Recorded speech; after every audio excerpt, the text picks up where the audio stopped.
یہ تو ایسی صورت ہے جب آپ اس طرح ایک مرتبہ یہ وظیفہ پڑھیں گے تو پھر آپ ہر کسی کو کہیں گے کہ سورہ تغابن پڑھو، سورہ تغابن پڑھو۔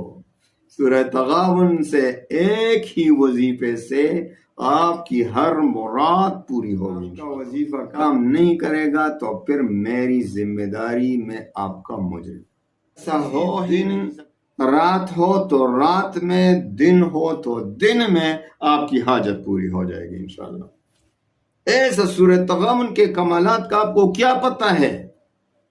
آپ کو کیا پتا سورہ تغابن میں کتنے کمالات؟ جب بھی کوئی پریشانی لاحق ہو، انسان ہے، زندگی ہے، پریشانیاں تو آتی رہتی ہیں، لیکن جب بھی آپ کو کوئی ایسا مشکل پیش آ جائے جو آپ کے نظر میں بالکل ناممکن ہو کہ یہ کس طرح حل ہوگا، زندگی میں ایک بار میرے اس بات پر یقین کر کے اس وظیفے کو پڑھیں، اور انشاءاللہ العزیز اسی وقت اگر آپ کی ٹینشن پریشانی ختم نہ ہوئی تو یقیناً میں پھر خدا نہ خواستہ جھوٹا ہوں گا، اور میں نے کبھی جھوٹ نہ بولا ہے نہ بولوں گا انشاءاللہ۔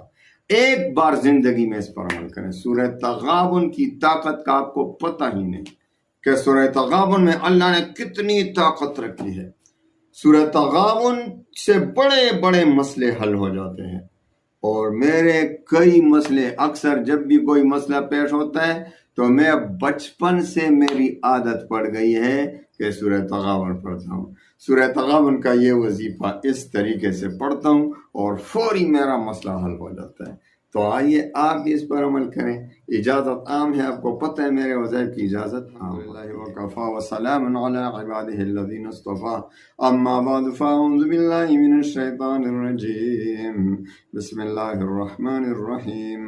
السلام علیکم ورحمۃ اللہ وبرکاتہ۔ پیارے بھائیو بہنوں، اللہ کے کلام میں بہت طاقت ہے، اللہ کی قسم قرآن عظیم میں جتنی طاقت ہے میں کیا بتاؤں آپ کو۔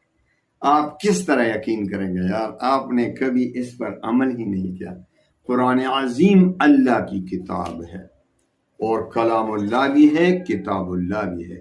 زندگی میں ایک بار آپ کو خدا نخواستہ کوئی ٹینشن ہو، پریشانی ہو، مشکل ہو، زندگی یار آتے رہتے ہیں، پریشانی بھی آتی ہے، مشکلات بھی آتے ہیں، مالی پریشانی، دشمنوں کا خوف، قرض کا بوجھ، جادو کا خوف، بیماری کا ڈر، بیماری سے پریشان، جو بھی آپ کو پریشانی لاحق ہو تو فوری سورہ تغابن کا یہ وظیفہ پڑھیں، انشاءاللہ العزیز اسی وقت آپ کی ٹینشن ختم ہو جائے گی۔ وظیفہ کیا ہے؟ وظیفہ اتنا آسان ہے، بس وہ سورہ تغابن کوئی اتنی بڑی صورت بھی نہیں، ویسے بہت بڑی ہے، پڑھنے میں بڑی نہیں ہے، لیکن حقیقتاً بہت بڑی صورت ہے۔ سورہ تغابن سے ہر مشکل کا حل موجود ہے سورہ تغابن۔ تو آئیے وظیفے کی طرف آتے ہیں۔ آپ کو پتہ ہے میرے وظائف کی اجازت عام ہوتی ہے، ہاں 5 وقت کی نماز پڑھا کریں، رزق حلال کی طلب کریں۔ یار جس پیٹ میں حرام پڑا ہو، حدیث میں آتا ہے اس کی دعا قبول نہیں ہوتی، تو پھر کیوں تھکا لیتے ہیں خود کو؟ حرام بھی کھاتے ہیں، وظائف بھی پڑھتے ہیں، تو وظائف پڑھیں یا نہ پڑھیں حرام سے بچنا ضروری ہے، تو آپ کا وظیفہ بھی کام نہیں کرے۔ اور نماز تو ایسا ہے کہ نماز تو فرض ہے، اور فرض عین ہے، ہر کسی پر فرض، تو جب تک آپ نماز نہیں پڑھیں گے وظیفہ کیوں قبول ہوگا؟ کون قبول کرے گا؟ اللہ کے سوا کوئی ہے جو آپ کا وظیفہ قبول کرے؟ تو اللہ قبول کرنے والا ہے اور آپ نماز نہیں پڑھتے تو اللہ تو ناراض ہو رہے ہیں آپ سے۔ تو جب کسی سے کوئی مقصد آپ حاصل کرنا چاہتے ہیں دنیا میں تو کیا کرتے ہیں؟ اس کو پہلے ناراض کرتے ہیں یا راضی کرتے ہیں؟ اس کو پہلے راضی کرتے ہیں، اس کے بعد اس سے حاجت مانگتے ہیں۔ تو اللہ تو ہمارا حاجت روا تو وہی اللہ ہے، تو جب اللہ سے مانگ رہے ہیں، وظیفہ پڑھ رہے ہیں، اس کا مطلب ہے اللہ سے مانگ رہے ہیں، تو اور الٹا اللہ کو ناراض کر رہے ہیں، تو آپ کا وظیفہ کون قبول کرے گا؟ تو رزق کے حلال کی طلب، نماز کی پابندی۔ تیسری بات یہ کہ اللہ تعالیٰ پر یقین اور اعتماد کامل ہو۔ دیکھو حدیث قدسی میں آتا ہے کہ اللہ تعالیٰ فرماتے ہیں کہ میں اپنے بندے کے ساتھ اس کے ظن اور گمان کے مطابق معاملہ فرماتا ہوں۔ یعنی جس طرح مجھ پر یقین رکھے گا، مجھ پر گمان کرے گا، میں اسی کے مطابق معاملہ فرماؤں گا۔ تو جس شخص کو اللہ پہ پورا یقین ہو کہ میرا اللہ بہت مہربان ہے، ضرور میری دعا کو قبول فرمائے گا، میرا وظیفہ قبول کرے گا، تو اللہ تعالیٰ اسی ظن کے مطابق اس کا وظیفہ، اس کی دعا قبول فرما دیتے ہیں۔ اور جس کو خدا نہ خواستہ شک ہو رہا ہو، تو بھائی اللہ پہ شک کر رہے ہیں، تو اللہ پہ جو شک کرے گا نعوذ باللہ، اس کا وظیفہ کون قبول کرے گا؟ تو حدیث قدسی کے مطابق اس کا وظیفہ، اس کی دعا رد ہو جاتی ہے۔ چوتھا اور آخری شرط ہے وظیفے کا تلفظ ٹھیک ہو۔ ابھی سورہ تغابن کا میں آپ کو وظیفہ دیتا ہوں اجازت کے ساتھ، تو اس کا تلفظ پہلے ٹھیک کریں، تلفظ ٹھیک کریں، تو انشاءاللہ العزیز صحیح طریقے سے پڑھیں گے، کیونکہ غلط پڑھیں گے الٹا عذاب ہوگا۔ پورے قرآن کو صحیح طریقے سے پڑھنا سیکھیں، تو جب آپ صحیح طریقے سے قرآن سیکھ کر پڑھیں گے انشاءاللہ العزیز اس کا پورا اثر ہوگا۔ تو آئیے ان 4 شرائط کی روشنی میں وظیفے کی طرف آتے، ان 4 شرائط کی روشنی میں وظیفہ پڑھیں، اور اگر پھر بھی آپ کا وظیفہ کام نہیں کرے گا تو پھر میری ذمہ داری، میں آپ کا مجرم۔ ایسا ہو ہی نہیں سکتا کہ آپ کا یہ وظیفہ کام نہ کرے۔ تو آئیے وظیفے کی طرف آتے ہیں۔ آپ کو جب بھی زندگی میں کوئی پریشانی ہو یا کوئی ایسا حاجت ہو جو پورا نہیں ہو رہا، کوئی مشکل پیش آ جائے، تو فوری قرآن پاک اٹھا کر سینے سے لگا کر سب سے پہلے 2 رکعت صلاۃ حاجت کے پڑھیں، اور اس کے بعد قرآن پاک لے کر سینے سے لگا کر آپ نے قرآن پاک کھول کر سورہ تغابن نکالنا ہے۔ آپ حافظ ہوں، قرآن آپ کو زبانی بھی یاد ہو، لیکن آپ نے زبانی نہیں پڑھنا ہے، قرآن میں پڑھنا ہے۔ تو آپ نے سورہ تغابن کو سب سے پہلے 11 بار درود شریف پڑھیں، لیکن یہ وظیفہ آپ نے اکیلے کرنا ہے، خود۔ جس کا کوئی حاجت ہو وہی خود کرے۔ ابھی آپ اگر کہیں گے مجھے تو قرآن نہیں آتا، تو سیکھ لیں، قرآن تو ویسے سیکھنا ضروری ہے نا۔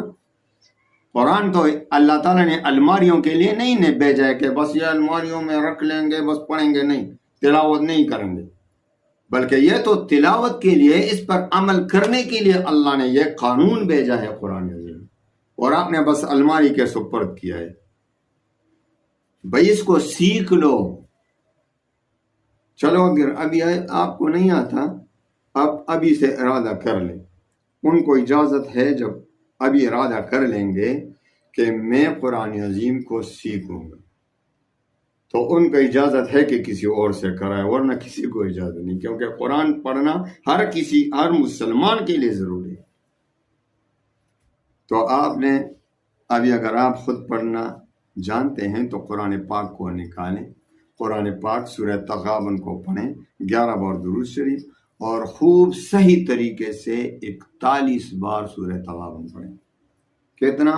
41 بار، اور آخر میں پھر 11 بار درود شریف پڑھیں، اور خوب دل سے رو رو کر، غفلت سے نہیں، غافل دل کے ساتھ نہیں، خوب دل سے اور زبان دونوں سے، جب دونوں اکٹھے ہوں، دل اور زبان، اللہ سے مانگے اپنی حاجت، کھل کر مانگے، ادب کے ساتھ، عاجزی کے ساتھ، روتے روتے، انشاءاللہ العزیز اسی دن آپ کی مشکل کا حل نکل آئے گا۔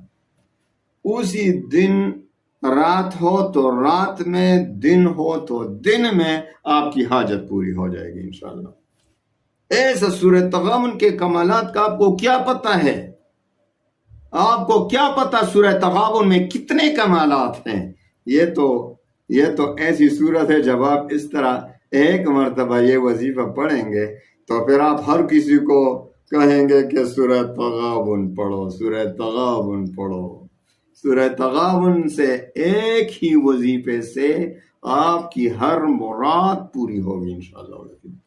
ہاں ہم کمزور ہیں، اگر ایک دن میں نہ ہو دوسرے دن کریں، تیسرے دن کریں۔ یار اللہ بعض اوقات اللہ چاہتے ہیں کہ یہ بندہ میرے سامنے فریاد کرے، اسے اللہ کو اپنے بندوں کا فریاد بہت پسند ہے.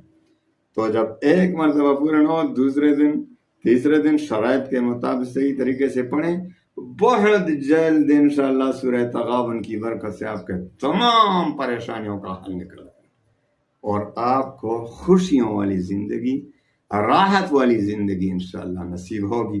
اللہ تعالیٰ تمام مسلمانوں کے غموم پریشانیوں کو خوشیوں میں بدل دے. وآخر دعوانا ان الحمد للہ رب العالمین.